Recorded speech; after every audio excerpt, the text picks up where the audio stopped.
Assalamualaikum warahmatullahi wabarakatuh. Halo anak-anak, jumpa lagi dengan Bu Dewi di channel Ruang Belajar.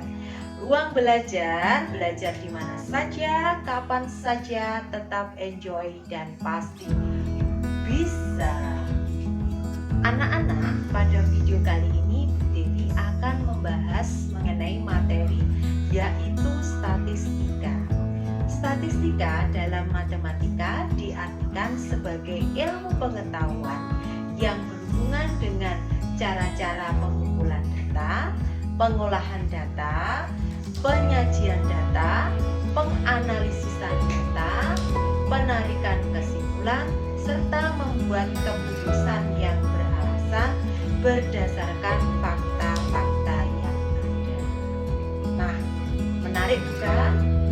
Untuk berikutnya ada 3 hal yang akan dibahas dalam statistika pada kelas 12 SMA. Apa itu?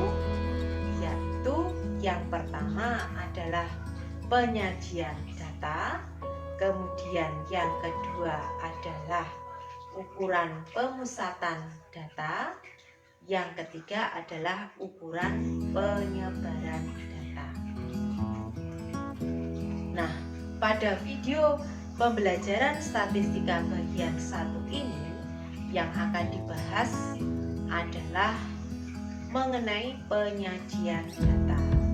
Sebelum kita masuk ke materi penyajian data, kalian harus tahu dulu materi prasyarat agar kalian nanti lebih mudah dalam pemahaman penyajian data. Untuk materi prasyarat yang harus kalian pahami adalah operasi hitung pada aljabar. Berikutnya, setelah kalian menyaksikan tayangan video kali ini, diharapkan kalian yang pertama yaitu dapat menyajikan data dalam bentuk diagram data. Yang kedua, dapat menyajikan data dalam bentuk diagram lingkaran. Yang ketiga, dapat menyajikan data dalam bentuk diagram garis. Dan yang keempat atau terakhir, dapat menyajikan data atau menggambarkan data dalam bentuk histogram dan poligon frekuensi. Selanjutnya, mari kita masuk ke materi inti. Assalamualaikum warahmatullahi wabarakatuh. Anak-anak, pada video kali ini Bu Dewi akan melanjutkan materi bab 2 pada semester ganjil, yaitu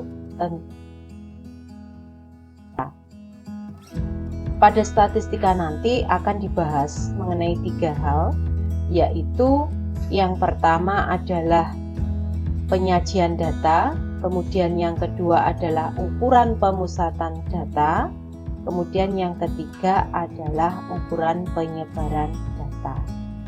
Pada video kali ini difokus pertama yaitu mengenai penyajian data. Untuk menyajikan sebuah data ini kita bisa menggunakan yang pertama yaitu dengan diagram batang. Penyajian data dengan menggunakan gambar yang berbentuk batang atau kotak ini disebut dengan diagram batang. Diagram batang dapat digambarkan vertikal maupun horizontal. Untuk lebih memahami ini, kalian bisa perhatikan contoh 1. Tabel di bawah menunjukkan jumlah siswa bermasalah pada suatu sekolah. Ini tabelnya yang disajikan dalam bentuk diagram batang. Ini bentuknya seperti batang. Kalau kita baca, ini arah horizontal atau yang tegak, ini menunjukkan jumlah siswa. Kemudian yang arah horizontal di sini menunjukkan tahun. Jadi tahun 2017 kalau kita baca jumlah siswa bermasalahnya sebanyak 6 siswa. Tahun 2018 sebanyak 10 siswa. 2019 ini 13 siswa. Kemudian tahun 2020 ada 10 siswa. Berikutnya, dari diagram batang yang disajikan tadi, tentukan jumlah siswa yang bermasalah dari tahun 2017 sampai dengan tahun 2020.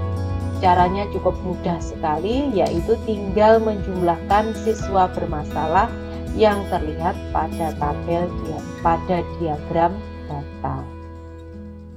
6 ditambah 10 ditambah 13 ditambah 10 hasilnya adalah 39 siswa yang bermasalah dari tahun 2017 sampai 2020. Berikutnya masih seputar diagram batang. Contoh kedua, diagram batang berikut menggambarkan kondisi lulusan dari suatu SMA dari tahun 2016 sampai dengan tahun 2020. Banyak lulusan yang tidak menganggur selama tahun 2016 sampai dengan tahun 2020 adalah ini diagram batangnya. Arah vertikal atau tegak menunjukkan banyak lulusan, kemudian horizontal itu menunjukkan tahun. Ini diberi keterangan bahwa yang berwarna ini kuning, agak kehijauan ini kuning, itu adalah siswa yang bekerja, jumlahnya 200. Kemudian ini orange melanjutkan belajar tahun 2016 sebanyak 100. Kemudian warna merah ini yang menganggur sebanyak 50 orang. Tahun 2017 yang bekerja di sini sebanyak, ini separuhnya dari antara 200 sampai 250, berarti 225 itu bekerja, 100 orang melanjutkan belajar, kemudian ini 25 yang menganggur. Tahun 2018 200 siswa bekerja, kemudian 75 siswa itu melanjutkan belajar, kemudian 75 lagi juga menganggur. Ini antara melanjutkan dan menganggur jumlahnya sama di tahun 2018. 2019 250 siswa itu bekerja, kemudian yang melanjutkan belajar sebanyak 75, kemudian yang menganggur itu ada 25. Berikutnya tahun 2020 yang bekerja itu sebanyak 225, kemudian yang melanjutkan belajar 100, yang menganggur sebanyak 25. Ini menganggur dalam artian tidak bekerja dan juga tidak melanjutkan belajar. Pertanyaannya tadi adalah banyak lulusan yang tidak menganggur selama 2016 sampai dengan 2020. Berarti batang yang berwarna kuning kehijauan dengan batang orange kita jumlahkan, sehingga totalnya itu 200 ditambah 100 ditambah 225 ditambah 100 ditambah 200 ditambah 75 ditambah 250 ditambah 75. Hasilnya adalah 1225 siswa yang tidak menganggur, berarti yang bekerja maupun yang melanjutkan sekolah itu dijumlahkan. Jelas ya anak-anak? Berikutnya, penyajian data dengan diagram lingkaran.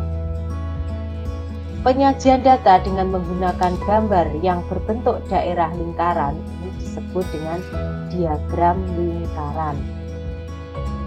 Daerah lingkaran dibagi ke dalam sektor-sektor atau juring-juring, mengingatkan kembali materi di SMP. Perhatikan contoh berikut. Diagram berikut menunjukkan cara murid-murid suatu SMA datang ke sekolah. jika jumlah total murid itu ada 480 orang, maka banyaknya siswa yang datang ke sekolah dengan berjalan kaki adalah titik-titik. Maka kita perhatikan di sini untuk diagram lingkarannya. Nah, ini yang menggunakan sepeda sebanyak di sini secara gambar itu 60 derajat. Kemudian yang berangkat dengan bus digambarkan besarnya adalah 72 derajat. Kemudian yang menggunakan motor itu 45 derajat. Berarti ini sisanya yang berjalan kaki, tidak menggunakan sepeda, bus maupun motor. Ini berapa? Kalau total keseluruhan itu adalah 480 orang. Perhatikan pembahasannya. Derajat sektor siswa yang berjalan kaki tadi ke total keseluruhannya kan 360 derajat. Dikurangi dengan yang naik motor, bus, dan jalan kaki. Sehingga untuk sektornya, untuk berjalan kaki ketemu 183 derajat. Banyak siswa yang berjalan kaki ke sekolah, artinya yaitu sama dengan jumlah totalnya tadi kan 480, sektornya 183. Satu lingkaran penuh besar sudutnya adalah 360, sehingga perhitungan kita 183 derajat per 360 dikali 480 orang. Ketemunya adalah 244 orang berangkat ke sekolah dengan berjalan kaki. Jelas ya anak-anak? Kalau kurang jelas bisa disimak ulang videonya. Berikutnya perhatikan contoh 2. Hasil penelusuran tamatan pada sebuah SMA dinyatakan dengan diagram berikut. Yang diketahui jika jumlah yang bekerja sebanyak 135 orang, maka banyak tamatan yang melanjutkan kuliah berapa? Coba kita perhatikan diagram lingkaran berikut ini. Nah, ini informasi untuk wira swasta. Ini sektornya adalah 1/4-nya dari lingkaran. Kemudian yang bekerja adalah 45%. Jadi ini dalam bentuk persentase yang diketahui. Kemudian yang menganggur itu adalah 10%. Berikutnya ini yang ditanyakan, yang melanjutkan kuliah berapa orang? Kalau diketahui yang bekerja 45%, menganggur 10%, nah ini totalnya dalam satu lingkaran penuh karena yang diketahui persentase berarti adalah 100%. Berarti kita cari dulu untuk yang wira swasta ini berapa persen? 1/4-nya dari ini lingkaran, berarti 1/4 kali 100%, 25%. Untuk yang wira swasta bekerja 45%, menganggurnya adalah 100%. Berikutnya kita akan hitung, berarti persentase tamatan yang melanjutkan kuliah 100% itu adalah total keseluruhan. 25% tadi wira swasta, 45% yang bekerja, kemudian 10% adalah yang menganggur. Berarti total ini untuk setelah dihitung persentase tamatan yang melanjutkan itu ternyata adalah 20%. Yang ditanyakan adalah banyaknya tamatan yang melanjutkan kuliah. Yang diketahui persentase yang banyaknya orang yang bekerja. Jadi yang kita gunakan nanti adalah persentase yang bekerja ini. Untuk penyebutnya pernya ya, keseluruhan totalnya berarti 45%. Ini 20% untuk sektor banyak tamatan yang melanjutkan kuliah. Jadi 20% per 45% kali yang diketahui di soal, yaitu banyak tamatan yang melanjutkan kerja ini 130. Yang bekerja 135 orang. Sehingga kalau dihitung itu hasilnya adalah 60 orang. Paham ya anak-anak?